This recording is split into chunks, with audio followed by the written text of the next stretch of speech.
नमस्कार, मां आहियां प्रदीप बजाज। अचो त ॾिसूं सिंधीअ में ख़बरूं।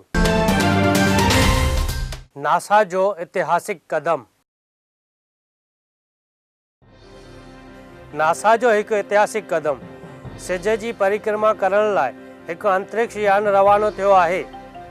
चयो वञे थो त हीउ सिज जे अॻियां सिर्फ़ु 40 लख मील अॻियां ई लंघंदो ऐं अंदरि 7 सालनि में सिज जा 7 चकर लॻाईंदो। हिन यान खे 1371 डिग्री गर्मी सहण जी शक्ति आहे।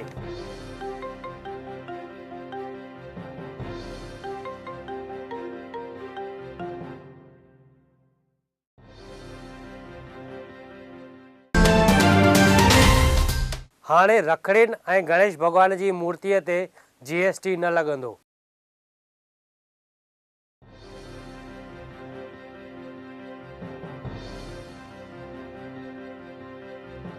नाणा विभाग जे हवाले सां पीयूष गोयल इहो बयानु ॾिनो आहे त हिन साल रखड़ियुनि ऐं गणेश भॻवान जी मूर्तियुनि ते GST न लॻंदो। त्योहार असांजो वारसो आहे ऐं उन्हनि खे मल्हाइणु असांजो जन्म सिद्ध अधिकार आहे। इन करे ॿिन्ही जी ख़रीदारीअ लाइ बाज़ार में रौनक आहे।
केरल में आई बोड।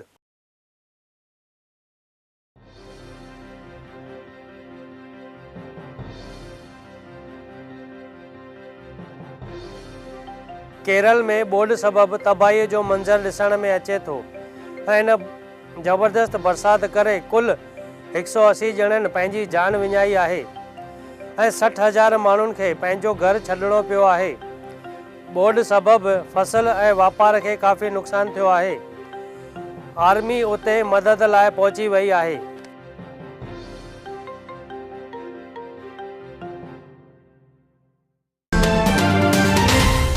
अॼु सावण महीने जो पहिरियों सूमरु, मंदरनि में लॻी भीड़।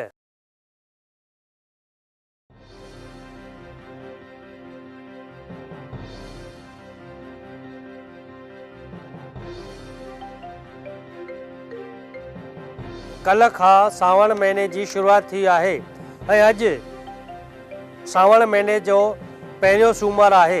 इन करे शंकर भॻवान जे मंदर में श्रद्धालुनि जी भीड़ ॾिसण लाइ मिली रही आहे।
अॻूणे लोकसभा स्पीकर जो थियो देहांत। अॻूणे लोकसभा अध्यक्ष श्री सोमनाथ चैटर्जीअ जो सुबुह जो देहांत थियो आहे। उहे कुझु महीननि खां बीमार हुआ। डॉक्टरनि जे मुताबिक़ आर्तवार जे ॾींहुं डायलिसिस जे वक़्तु हार्ट अटैक आयो हुओ। उन खां पोइ उन्हनि जी तबियत ख़राब थी हुई। चैटर्जी सभ खां वधीक वक़्त ताईं सांसद रहण वारो नेता हो। उहो 10 दफ़ा सांसद रहियो हुओ ऐं 40 सालनि ताईं माकपा पार्टीअ में रहियो हुओ। प्रधानमंत्री ऐं राष्ट्रपति हिन जे देहांत ते दुख प्रकट कयो आहे।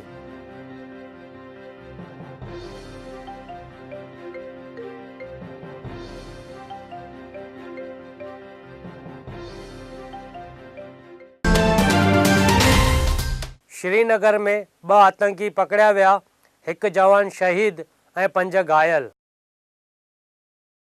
श्रीनगर जे हिकु इलाइक़े में आर्तवार जे ॾींहुं आतंकियुनि सां चक्रीअ में 2 आतंकी गिरफ़्तार कया विया ऐं उन्हनि द्वारा कयल फायरिंग में 1 SOG जो जवान शहीद थियो ऐं 5 जवान घायल थिया हुआ। ख़बर मिली हुई त 5 आतंकी इलाइक़े में लिकिया आहिनि ऐं तलाशीअ दरमियान फायरिंग में 1 जवान शहीद थियो ऐं 5 जवान घायल थिया हुआ ऐं 2 आतंकियुनि खे पकड़ियो वियो हुओ। बाक़ी 3 आतंकी भॼण में कामयाब थी विया हुआ ऐं तलाश जारी आहे।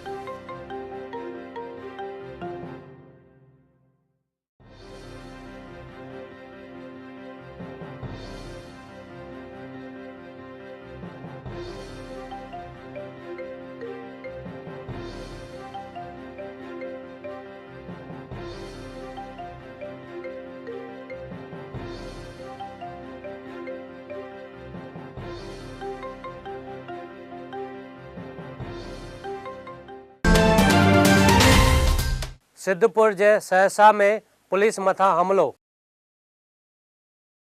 ख़बर मुताबिक़ पुलिस 1 गुनहगार खे पकड़ण लाइ उते वई हुई ऐं उतां जे माण्हुनि पुलिस मथां पथरमारो कयो हुओ ऐं उन्हनि जी गाॾियुनि जा कांच टोड़े छॾिया हुआ। पुलिस जा 2 जवान घायल थिया हुआ।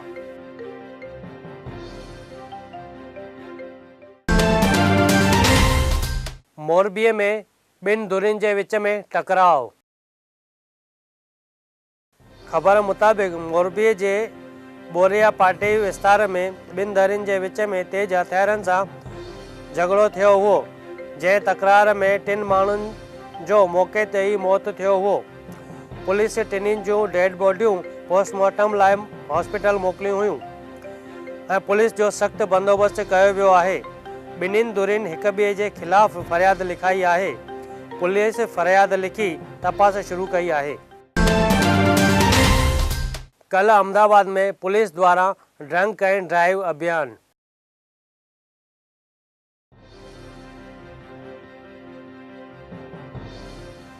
कल राति अहमदाबाद जे नरोड़ा पाटिया ते 120 पुलिस अधिकारियुनि समेत DSP जोन 4 ऐं SP इन ड्रंक एंड ड्राइव में शामिल थिया हुआ ऐं इन अभियान में शराब पीतल ऐं गाॾी हलाईंदड़नि खे पकड़ियो वियो हुओ।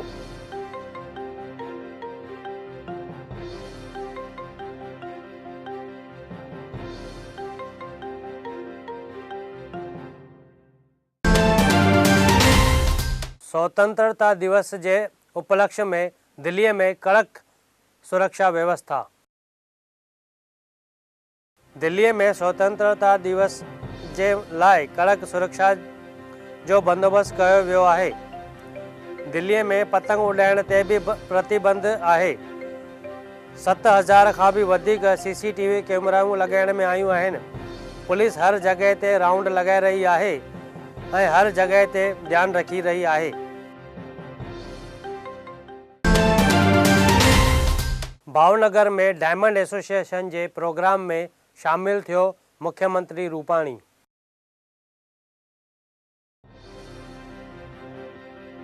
कुछ वक्त अॻु भावनगर में हीरनि जी चोरी थी हुई ऐं पुलिस उन चोरीअ जो पर्दोफाश कयो हुओ। इन संदर्भ में भावनगर डायमंड एसोसिएशन तरफ़ां पुलिस वारनि जो सम्मान करण में आयो हुओ, जंहिंमें मुख्यमंत्री पिणु हाज़िर रहियो हुओ। उन सां गॾु केंद्रीय मंत्री मनसुख भाई मांडविया, बीजेपी जो प्रमुख जीतू भाई वाघाणी ऐं गृह मंत्री प्रदीप सिंह जाडेजा ऐं ॿिया भी घणा ई ॼणा हाज़िर रहिया हुआ।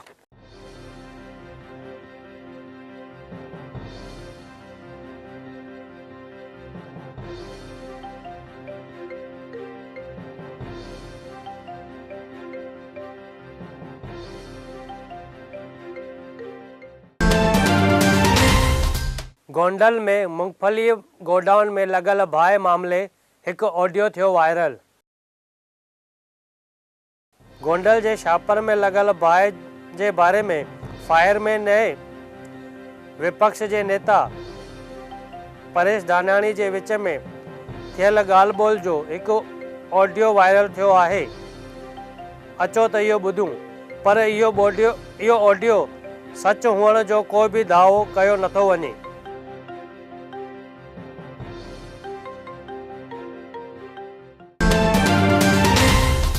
मूंगफलीअ जे घोटाले मामले अॻूणे मुख्यमंत्री शंकर सिंह वाघेला जो बयान।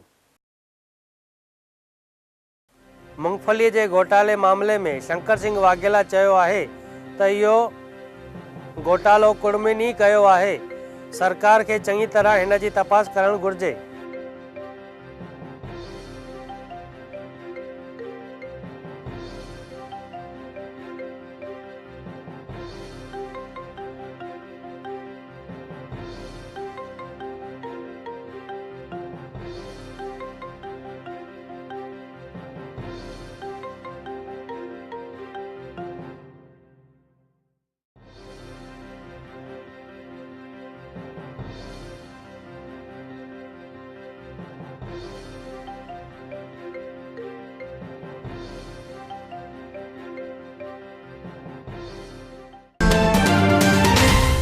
मूंगफलीअ जो घोटालो बनासकांठा में भी थियो आहे।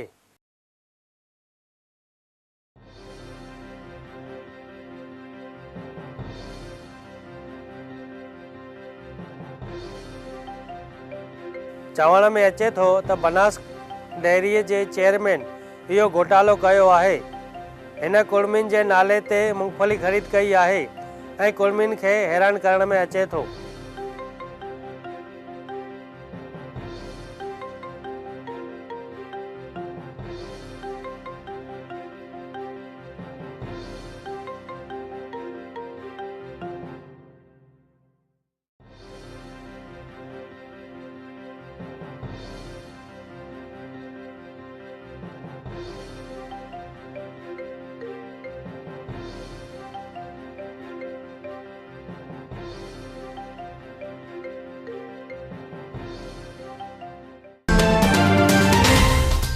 हाणे कुछ खबरूं बॉलीवुड जगत मां।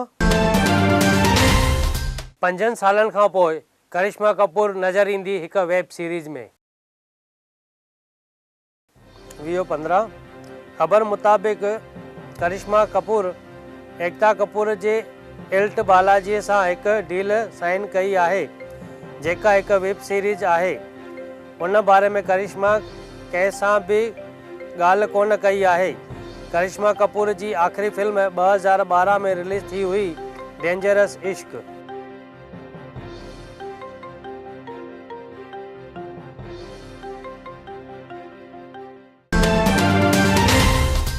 करण जौहर कयो तख्त फिल्म जो ऐलान।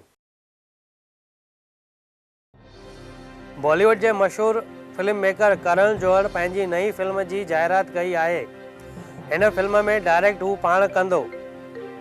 इन में करिश्मा कपूर खान, आलिया भट्ट, जानवी कपूर, रणवीर सिंह, अनिल कपूर ऐं विकी कौशल जहिड़ा अदाकार कम कंदा। करण जौहर जी हिन फिल्म मुग़लनि जे आधारित ते आहे। इन में सिंहासन जी लड़ाईअ लाइ ॿिनि भाउरनि जो झगड़ो आहे। करण जौहर हिन फिल्म जो ऐलान ट्विटर ते कयो आहे।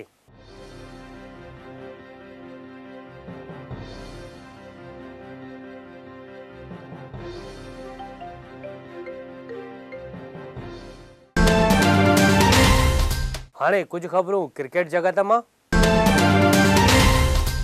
लॉर्ड्स में विराट जी कप्तानीअ में सब खां वॾी हार। इंग्लैंड के खिलाफ ॿी टेस्ट मैच में भारत एक इनिंग 159 रन्सुनि खां हार खाधी आहे। इन ते विराट कोहली चयो त जीअं असां खेॾी रहिया हुआसीं इहा हार जी निशानी आहे। भारत पहिरीं इनिंग में 170 रन्सुनि ते ऑल आउट थियो हुओ ऐं ॿी इनिंग में 130 रन्सुनि ते ऑल आउट थियो हुओ, जॾहिं कि इंग्लैंड पहिरीं इनिंग में 396 रन्सूं ठाहे करे 7 विकेट विञाया हुआ।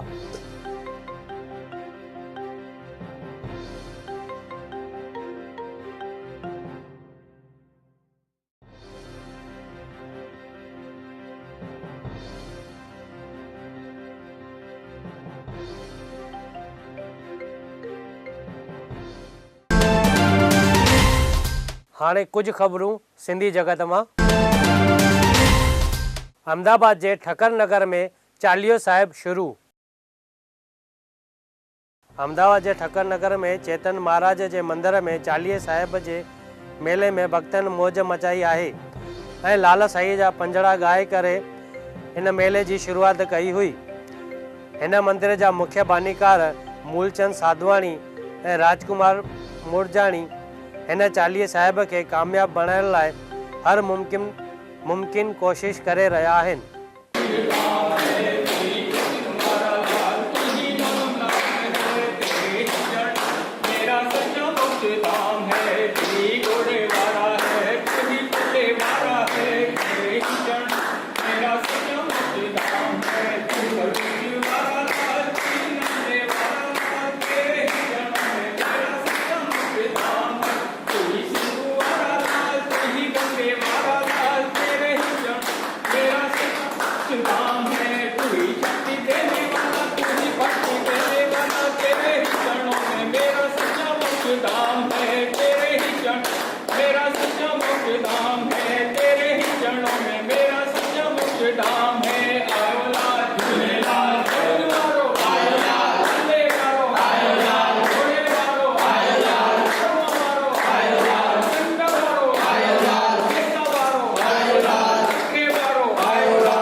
अहमदाबाद में एक नई सिंधी संस्था की शुरुआत। आर्तवार ॾींहुं अहमदाबाद के जर्मन पैलेस होटल में विश्व सिंधी सेवा संगम नाले संस्था की गुजरात में शुरुआत कई वई ऐं जेके अहमदाबाद में कम संभालींदा उन्हनि खां हिकु कसम विधि कराई वई। इन में मुख्य तौर से अहमदाबाद जा श्री डॉक्टर महादेव लोहाणा, श्री भानुभाई हरवाणी ऐं राजू वासवाणी ऐं दीपा आजाद सूफी ऐं ॿिया केतिरा ई इन में शामिल हुआ। मुख्य मेहमान हुआ श्री डॉक्टर मायाबेन कोडनाणी, डॉक्टर निर्मला वाधवाणी ऐं श्री गोपाल दास भोजवाणी।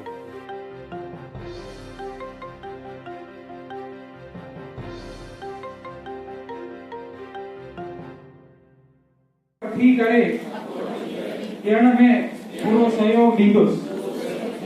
जय झूलेलाल।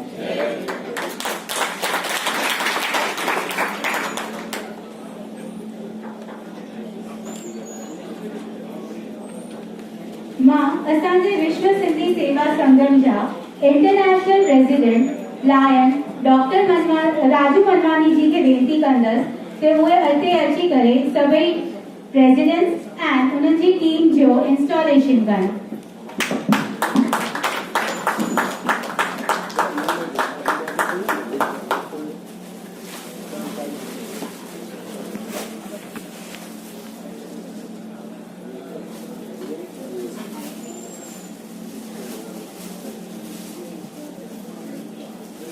दिव्या जी तव्हांखे रिक्वेस्ट कई सभी जो मोबाइल एंड सिर्फ अधु कलाक जे लाइ सभु साइलेंट रहिजो, छो त हीअ हाणे तव्हांजी one of the most important ceremony तव्हांजी थियणी आहे। And service hotel management please आधे घंटे की सर्विस का बंद कर दीजिएगा।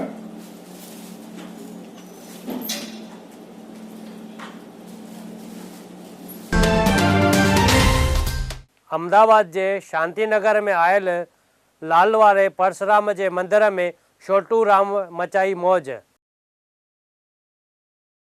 चालीहो साहिब हलंदे अहमदाबाद जे सहजपुर में आयल परसराम लाल वारे झूलेलाल मंदिर में साईं छोटीराम पंहिंजनि भजननि जे द्वारा सभिनी खे झुमाए छॾियो हुओ। हिन मंदिर जा गादीपति श्री जगदीश भाई साहिब पिण हिन सॼे प्रोग्राम में हाज़िर रही प्रोग्राम जो शान वधायो हुओ। छो था कयो? साल में 40 ॾींहं सभु कुझु था छॾे ॾियो। खाइण पीअण मस्त पंहिंजी सूंहं ॾाढी वार त पंहिंजी सूंहं हेॾी ॾाढी थी वञे। अॼु त फैशन अॼुकल्ह जेको छोकिरा नौजवान खे फ़र्क़ु न पवंदो आहे, वॾा कुझु पुराणा न था। अॼुकल्ह नौजवान खे ॾाढी ॾाढा चवनि बाबा फैशन में अभी कुझु नहीं करने आते, अलाए किथां किथां कढूं था पिया अचनि। ॾींदो जे असांजो भाव विश्वास अक़ीदो सचो आहे न, हो ॾींदो।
हाणे शेयर बाजार जो हाल।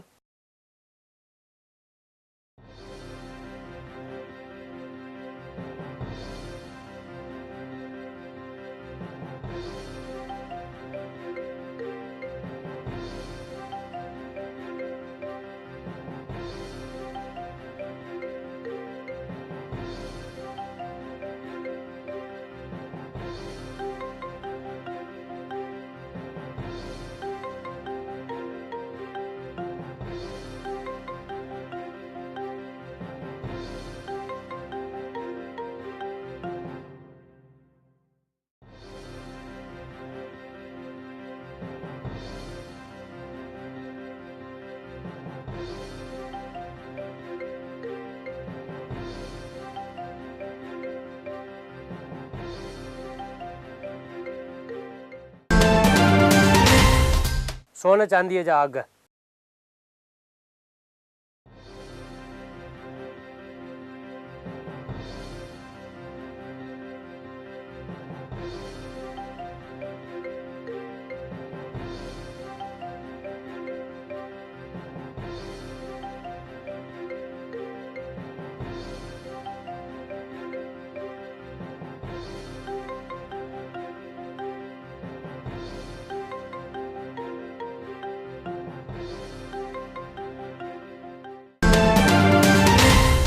यूं हुयूं अॼु जूं ख़बरूं।